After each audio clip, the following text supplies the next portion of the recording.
बिस्मिल्लाहिर्रहमानिर्रहीम। आज हम डिस्कस करने जा रहे हैं एंडोजनस ग्रोथ मॉडल्स को, और उसमें सबसे पहले हमारे पास जो मॉडल है जो हम डिस्कस करेंगे वो है रिसर्च एंड डेवलपमेंट मॉडल। इस मॉडल में और हमारे प्रीवियस जो हमने थ्योरीज पढ़ी हैं, मॉडल्स पढ़े हैं, उनमें बेसिक ये डिफरेंस है कि जो हमने प्रीवियस मॉडल पढ़े वहाँ पे हमारी इकोनॉमी में सिर्फ एक ही सेक्टर था, प्रोडक्शन सेक्टर, ठीक है।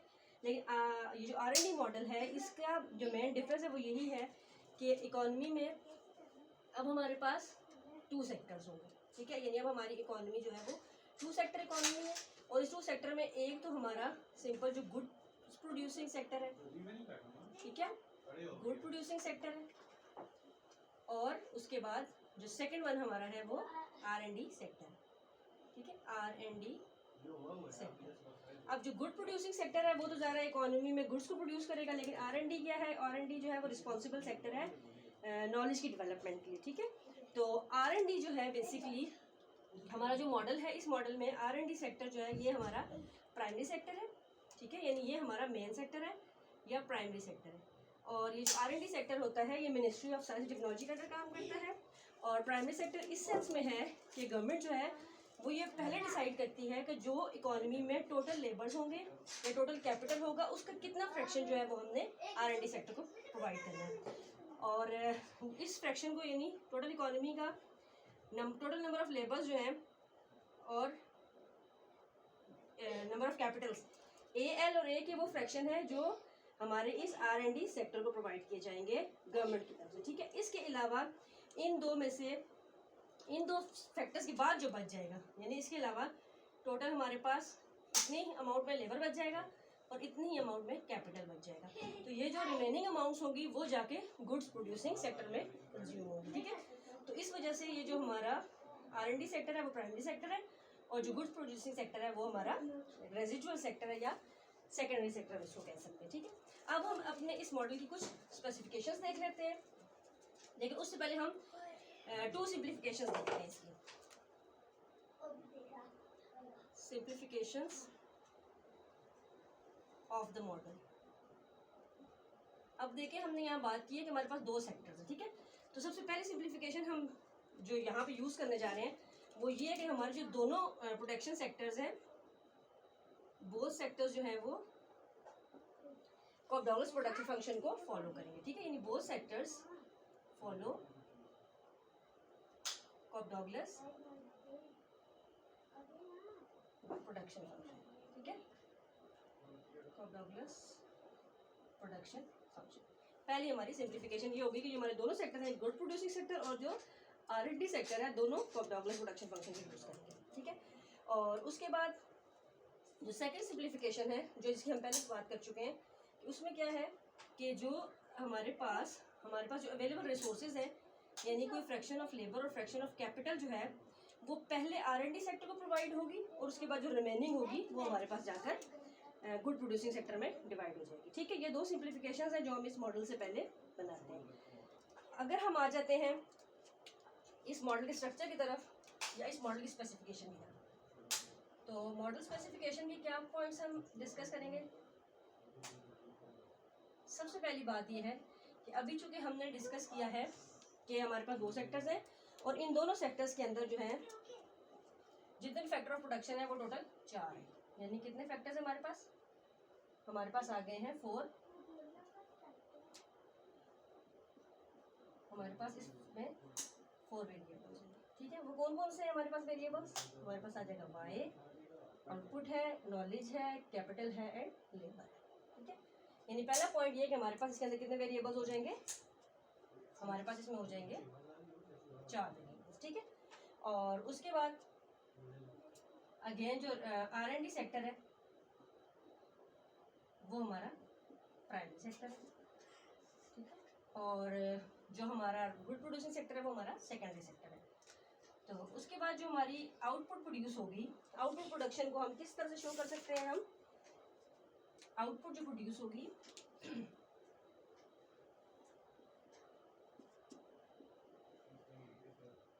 उसको हम शो करते हैं YT के साथ, ठीक है। अब आप देखें कि ये आउटपुट जो है वो जाके गुड प्रोड्यूसिंग सेक्टर में प्रोड्यूस होगी, ठीक है। तो उसमें हम लेबर और कैपिटल दोनों को यूज़ कर रहे हैं, लेकिन चूंकि मेन हम जो है जो फर्स्ट फ्रैक्शन है वो हम R&D सेक्टर में यूज़ कर रहे हैं, तो जो बाकी बचा है वो हमने यूज़ करा, यानी 1 माइनस ए के कैपिटल हमारे पास बच गया था इंटू के टी, और हमने भी कहा था कॉफ डॉगलस प्रोडक्शन फंक्शन को फॉलो करेगा तो इसकी पार हम अल्फा लगा लेते हैं। अब ये हो गया कैपिटल, यहाँ से लेबर हमारे पास क्या बचा 1 माइनस ए एल, और लेबर चूँकि हम जो नॉलेज होता है उसको हम लेबर इंटेंसिव लेते हैं तो ए टी एल टी यानी इसका मल्टीप्लाई हो जाएगा और इसकी पार क्या हो जाएगी 1 माइनस एल्फा। ठीक है, तो ये हमारे पास ये जो प्रोडक्शन फंक्शन है ऑफ डॉगलस की फॉर्म क्या, और अल्फा की रेंज क्या होगी, alpha is less than equal to 0, ranges between 0 to 1, alpha जो है वो 0 to 1 के दरमियान फॉल करता है। ठीक है, अब इसमें ये जो हमारा प्रोडक्शन फंक्शन है इसमें हम कांस्टेंट रिटर्न्स टू स्केल जो है वो हमें यहाँ से मिल सकते हैं। उसकी वजह क्या है कि हम अगर लेबर या कैपिटल को डबल करेंगे तो आउटपुट जो होगा हमारे पास वो डबल प्रोड्यूस हो जाएगा। ठीक है, अब उसके बाद हमारा एक सेक्टर तो हो गया जिसकी प्रोडक्शन हमें ये नज़र आ गई। अब हमारे पास एक और सेक्टर आ गया जिसको हम कह रहे थे नॉलेज प्रोडक्शन सेक्टर। ठीक है, और अब हमने देखना है कि जो नॉलेज प्रोड्यूस होगा वो क्या है, A dot B, A dot T यानी इनिशियल जो हमारा नॉलेज प्रोड्यूस हो रहा है वो क्या है, बी एक हमारे पास कांस्टेंट फैक्टर है। ठीक है, ये हमारे पास क्या चीज़ है, शिफ्ट पैरामीटर है। अब आप देखेंगे ये हमारा R&D सेक्टर आ रहा है। R&D सेक्टर में हमने कहा था कि जो पहली अमाउंट है यानी अगर लेबर है तो ए के और साथ में के टी इसका फंक्शन आ जाएगा, इसकी पार हमने ले ली है बीटा, ये हमारा कैपिटल वाला पार्ट आ गया, उसके साथ ही हमारा लेबर वाला पार्ट आ जाएगा। इसी तरह यहाँ पे आ जाएगा A N L T raise to power gamma, और यहाँ पे हम नॉलेज को कितना लिखेंगे A T raise to power theta. ये हमारा क्या आ गया, नॉलेज प्रोडक्शन फंक्शन का फॉर्म आ गया हमारे पास। अब इसमें आप देखो तो यहाँ पे जो बी है ये बी हमेशा कोई पॉजिटिव नंबर होगा। ठीक है, तब इसकी वैल्यू होगी, और ये जो बीटा है गैमा है और थीटा है, ये भी बीटा जो होगा ये भी ग्रेटर देन इक्वल टू 0 होगा, gamma greater than equal to 0 होगा। अब ये जो चीज़ है थीटा, यहाँ से हमें पता चलता है कि जो हमारे पास इनिशियल नॉलेज होगा वो कितना इफेक्टिव होगा इस थीटा की पार की वजह से फर्दर नॉलेज प्रोडक्शन में। ठीक है, तो इसको भी हम डिस्कस करते हैं। अच्छा, इसमें जो है डिमिनिशिंग रिटर्न टू स्केल हम जो है इसमें हम इसमें this production function implies diminishing returns. ठीक है, यानी जो हमारे पास R&D सेक्टर है वहाँ पे हमारे पास डिमिनिशिंग रिटर्न्स भी हो सकते हैं। अच्छा, उसके बाद हमारे पास जो पाँचवा मेन पॉइंट है, हमारे पास पाँचवा मेन पॉइंट क्या है कि जो इस मॉडल के अंदर सेविंग्स जो है वो एक्सोजिनस है,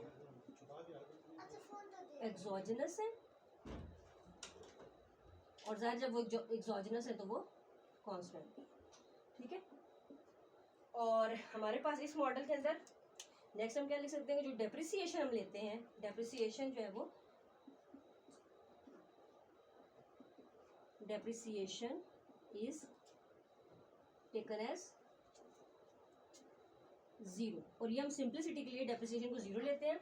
जब हम डेप्रिसिएशन को 0 लेंगे तो जो हमारे पास इनिशियल कैपिटल की अमाउंट होगी वो ज़ाहिर है हमारे पास क्या होगी, जो हमारी इनकम होगी उसी का कोई फ्रैक्शन होगा, तो इसको हम के डॉट टी को यानी अ फ्रैक्शन ऑफ और इनकम हम लिख सकते हैं। ठीक है, और इसमें फिर ये जो एस की वैल्यू है ये हमेशा 0 और 1 के दरमियान लाई करेगी। ठीक हो गया, तो ये हमारे पास इसका 6 पॉइंट था कि जो डेप्रिसिएशन है वो हमने 0 पुट की हुई है। और फिर उसके बाद हम कहते हैं जब सेविंग एक्सोजिनस एंड कांस्टेंट है तो हमने अगला एक पॉइंट पॉपुलेशन ग्रोथ का लेना है, तो पॉपुलेशन ग्रोथ को है यहाँ पर भी हम क्या लेते हैं, पॉपुलेशन ग्रोथ जो होती है वो भी हम एक्सोजिनस लेते हैं प्लस कांस्टेंट। ठीक है, तो फिर हम उसका एल डॉट टी के साथ लिखेंगे, L dot T is equal to देखिए एन एल टी। ठीक है, ये बेसिक इक्वेशन है जो हमने यहाँ पे यूज़ करनी है। ठीक है, और मेन चीज़ जो बाकी मॉडल्स के साथ इस मैच करती है वो क्या है कि हमारे पास जो इनिशियल वैल्यूज़ होती हैं के की, ए की, एल की, यानी इन तीनों की कोई ना कोई इनिशियल वैल्यूज़ मार्केट में होती हैं, इकोनॉमी में होती हैं, ये हमें गिवन है। ठीक है, and they are strictly positive. ठीक है, ये हमें गिवन भी होंगी और ये स्ट्रिक्टली पॉजिटिव भी होंगी। ठीक हो गया, अब इसमें हमारे पास सिंप्लीफिकेशंस और मॉडल स्पेसिफिकेशन के कुछ पॉइंट्स हैं। इन मॉडल्स में आप देखो कि जब हम प्रोडक्शन फंक्शन लिख रहे हैं ये फर्स्ट वाले सेक्टर का गुड प्रोड्यूसिंग सेक्टर में, तो यहाँ पे देखें कैपिटल भी है लेबर भी है, कैपिटल भी है लेबर भी है, तो इन दोनों को सिंप्लीफाई करने के लिए जब हम इस मॉडल को फर्स्ट टाइम देखेंगे तो उसमें से हम जो कैपिटल का एलिमेंट है उसको ख़त्म कर देंगे या माइनस कर देंगे। तो हम मॉडल को सबसे पहले देखते हैं, model without capital. Model without capital में आप देखें कि जो दो हमने इक्वेशंस लिखी हैं, अब आप देखो कैपिटल इस इक्वेशन में, इसकी पार कितनी है, क्या है, अल्फा, और यहाँ पर भी इधर है तो इसकी पार क्या है, बीटा है।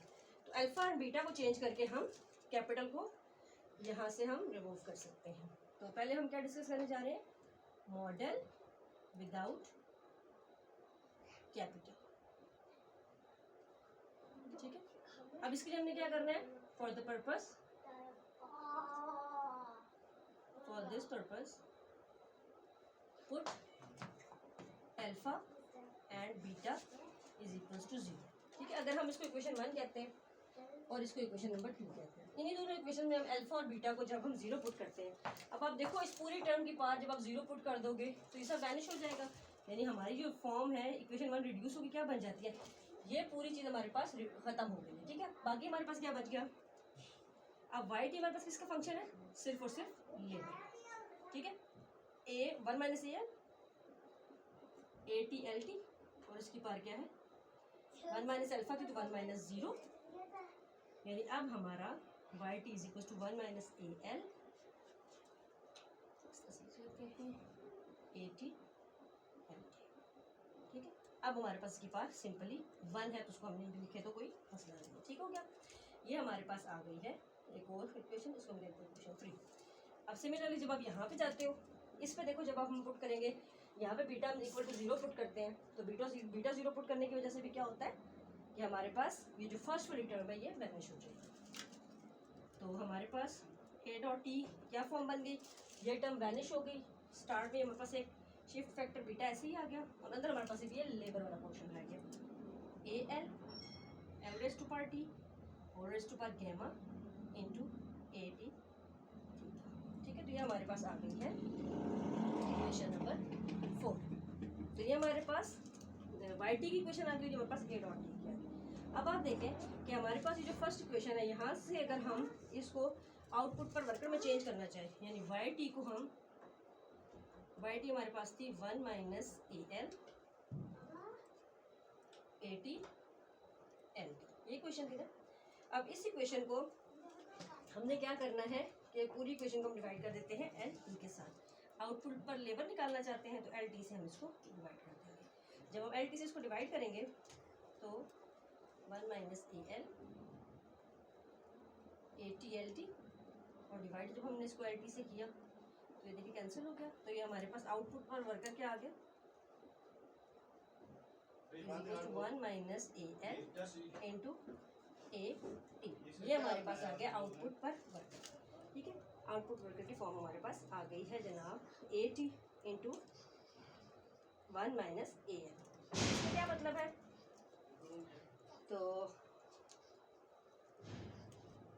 अब इसका मतलब ये है कि जो हमारे पास जो आउटपुट पर वर्कर होगा वो प्रोपोर्शनल है, ये देखिए ये तो कांस्टेंट टर्म्स हो गई, ये जाहिर है ये गवर्नमेंट देगी कांस्टेंट, ये कांस्टेंट, और ये टर्म यानी डेवलपमेंट ऑफ नॉलेज जो है इसके प्रोपोर्शनल, जितना हम ये इंक्रीज करेंगे इतना ही आउटपुट पर वर्कर जो है हमारा इंक्रीज होता जाएगा। ठीक है, तो आउटपुट पर वर्कर किस पर डिपेंड कर रहा है, नॉलेज डेवलपमेंट के ऊपर। ठीक हो गया, अब हम दोबारा इस इक्वेशन पे जाते हैं और इस इक्वेशन से हम डायनामिक्स ऑफ ए फाइंड करेंगे। ठीक है, इधर हम मूव करते हैं,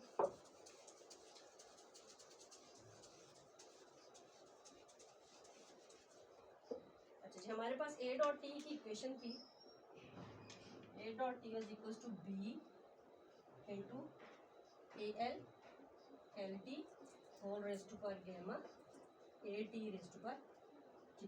ठीक है, अब हमने इसका डायनामिक्स फाइंड करें, डायनामिक्स ऑफ, हम क्या फाइंड करने जा रहे हैं, डायनामिक्स ऑफ ए, यानी चेंज इन ए, एक ऐसे with the passage of time change होगा। ज़ाहिर इस मॉडल में हमने कैपिटल को 0 पुट कर लिया, कैपिटल को कंसिडर ही नहीं कर रहे, तो एक ही फैक्टर है जिसको हमने चेक करना है, वो है ए। तो डायनामिक्स के लिए हमें ए dot T over A T चाहिए। ठीक है, तो हमें क्या करेंगे, हम यहाँ पे लिख लेते हैं, divide both sides by A raise to power A T, sorry A raise to power, इसको भी साइड को डिवाइड कर दिया, B into A L L T whole raise to power gamma A T theta divided by A T.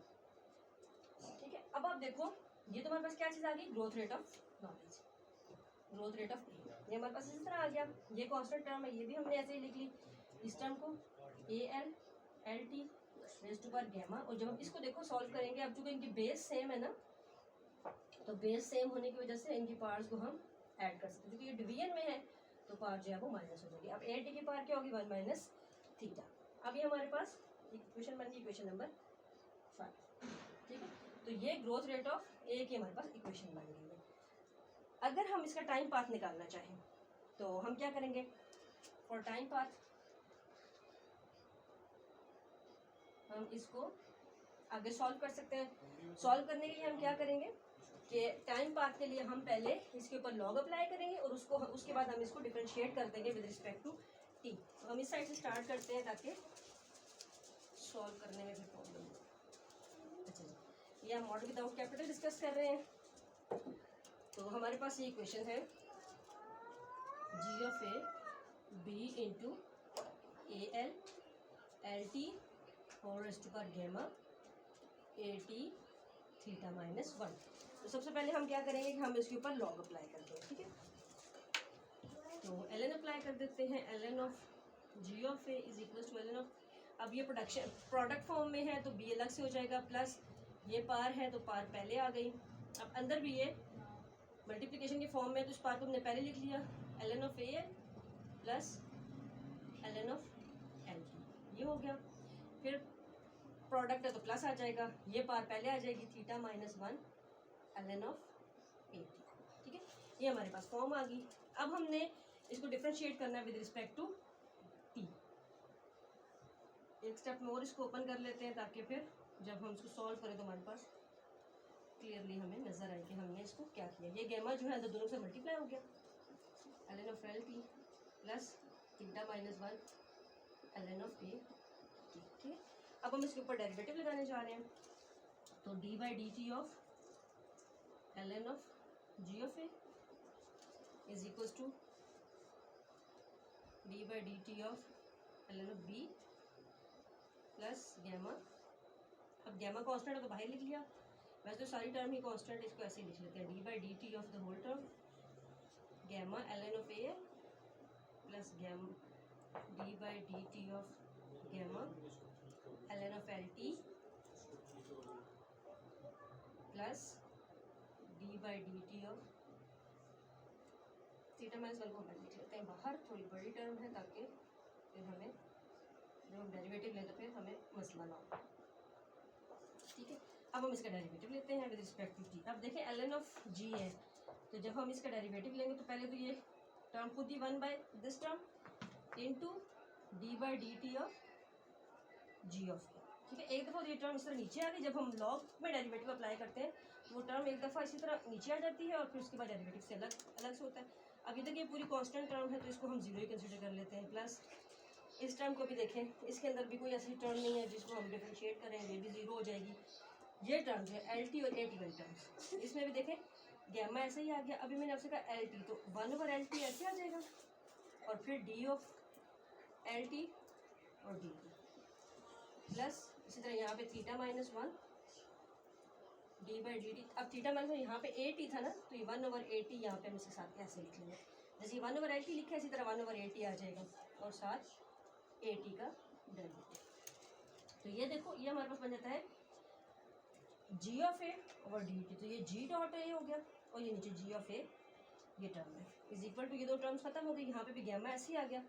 जब हमने इसका derivative लिया तो ये ऊपर एल डॉट टी बन जाएगा और नीचे एल टी बन जाएगा प्लस थीटा माइनस 1, यहाँ पर भी देखें ए डॉट टी हो जाएगा ऊपर वाला, यानी ये टर्म जो है ए डॉट टी हो गई, नीचे ए टी हमारे पास ऐसे ही।